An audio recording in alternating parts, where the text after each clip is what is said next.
Dans cette usine, des maîtres de rail prêts à rejoindre le métro. C'est ici qu'ils sont façonnés en courbe ou en ligne droite avant de rejoindre le réseau. C'est aussi ici que l'on est venu chercher l'attelle pour consolider la fissure détectée sur la ligne 5 ce matin. Il est placé de part et d'autre du rail et donc ça assure qu'on remet en continuité le rail là où il a été fissuré.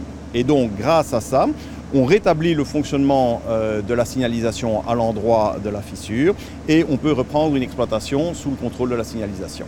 Car c'est bien le système de signalisation qui a détecté en temps réel la défectuosité, obligeant dans un premier temps les conducteurs du métro à rouler à vue, c'est-à-dire à vitesse réduite. Les rails qui sont dans notre réseau, ils sont surveillés aussi une fois par an pour vérifier si à l'intérieur, il n'y a pas des micro-fissures qui commencent à apparaître. Et alors ces micro-fissures, on les détecte par ultrasons, un principe qui est vraiment le même que celui d'un sonar de sous-marin.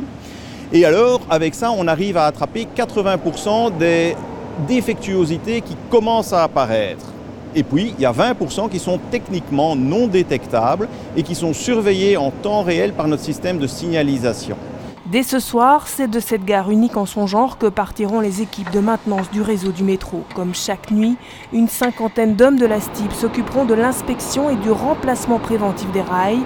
D'autres seront affectés à la réparation définitive du morceau problématique entre les stations Comte de Flandre et Sainte-Catherine.